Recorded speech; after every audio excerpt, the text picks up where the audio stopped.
Folks, I told you this was coming.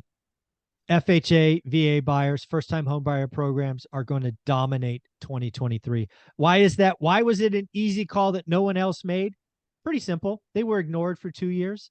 All the investors, all the hard money, private money, all that stuff's gone. They're scared. That leaves first time home buyers. You know what? We're going to talk to a mortgage broker who is actually in the business and see if it is already happening. Matt, the mortgage guy, how you doing, buddy? What's going on at FHA, VA? Is it trickle? Is it spiking? What's going on? It's definitely like exploding is probably a good word for it. And it makes sense, like you said. It's not necessarily something that surprises me, because when you're sidelined for 2 years and you're told, sorry guys, you can't play, 50,000 above ask, conventional financing, you got to waive your, appraisal contingency and got to be able to come up with that 50 grand in cash. That puts some buyers on the sidelines. Those buyers are first-time buyers who are using an FHA loan with 3.5% down. They don't have a ton of extra capital, and they couldn't do the things that it took to get in contract in 20 and 21. And so I'm personally excited. I was going to try to pull it up, but I'll just guess in my head. Close to 3/4 of the deals that we have in process right now are FHA or VA, which VA is the best loan out there. If you're a veteran and you've earned that right to use the VA loan, go out there and use it, because sellers are now looking at your offers. They should have always been looking at your offers, but unfortunately, if you use that 100% financing where you've got no down payment, and you didn't happen to have an extra 75 grand laying around, in a lot of markets, you needed to show that if the appraisal comes in light or whatever the case may be, they wanted a conventional buyer. And, I won't belabor that point and, some of the silly myths that people thought about VA loans. But the good news is it's 2023. The government loans are back, and we're writing more and more of them. One thing too, Mike, that I think I want to predict now, so that it's, on record, is that the FHA has seen like a decade of record low defaults. They've got so much in the coffers. They need to reduce their either upfront mortgage insurance or their monthly, because that 0.85, it's probably been, it went from 135 down to 0.85. And then they were talking about reducing it to 0.5 and they never did. From what I hear, they've got billions on billions in reserves. Right. You don't need to keep taking 0.85, in a monthly mortgage insurance from these FHA buyers, FHA. So listen to me, FHA, lower that. When you do, that's going to make this an even better, more attractive loan and allow these buyers to really get themselves into a loan. Rates come down, affordability gets better. All the things that we're seeing, some softness in some markets where FHA allows you to get up to 6% in seller credit. Wow. We're structuring really cool looking loans where get that full 5 or 6%. You can use down payment assistance and bring 0 to close. You can use a traditional FHA and do a 2-1 buy down where your starting rate is in the 3s. Really, really cool stuff.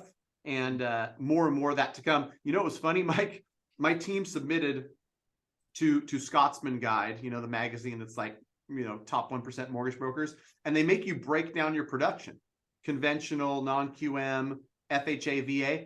And I was like, is that real? Is that number right?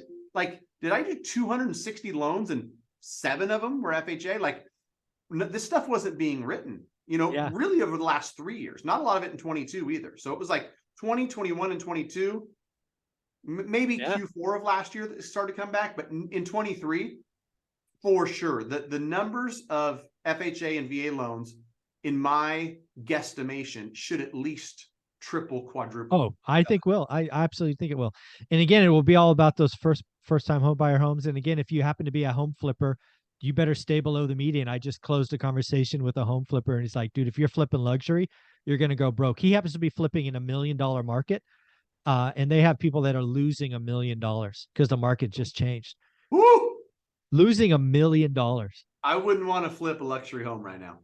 No, I wouldn't want to flip anything close to a luxury home. Forget about it. But there's these things that I talk to investors every single day, and you pick something up for 220 that's got some issues, you can fix it up, and the comps are selling for 380.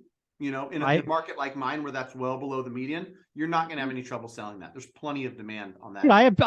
I actually proved this, right? I got tired of all these housing critics last year saying there's nothing out there. So I bought 2 flips, one late November, one December. The one I bought in November is already sold. Right? I picked it up for 203. I put 40 in. I'm 240 in. Let's call it 250 with all the other costs, taxes, just all of that. I got it in contract to sell at 309.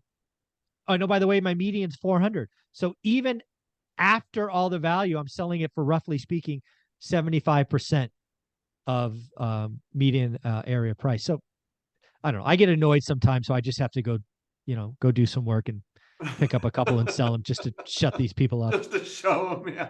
Just to shut them up. So yeah, I think the other thing I want to ask you about FHA and VA, which I do not know, but I've seen a lot of comments because I've been talking about the housing market bottoming here on a transaction basis. Are rates on FHA and VA loans, generally speaking, below conventional, or are they about the same? Oh, they are. I didn't know that. And here's where I don't know a nice way to say it, but if you've got a lender who's got the same rate conventional and FHA, they are charging a lot higher margin on the government stuff, on the FHA and the VA, because traditionally speaking, if there's the same margin on both, FHA and VA are significantly lower, probably 3/8 to a half a point lower in rate. Okay, that's exactly what I got this morning. I had a mortgage broker reply saying his FHA loans, roughly speaking, are about 5.5. His conventional's 6. I'm like, is that right? And I knew I was talking to you, so I'd ask. My head will explode with frustration, Mike.